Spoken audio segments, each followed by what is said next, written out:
redo of the Avant-Garde Escher machine, trying to show this accurately.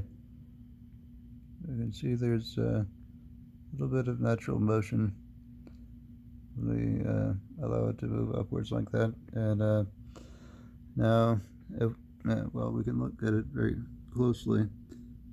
You can see it's moving basically parallel to the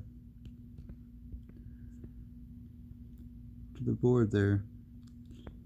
And now if we measure the angle of the board, you can see that it's strongly upward sloped, and the angle of the wire is also fairly upward sloped, depending on how we measure it.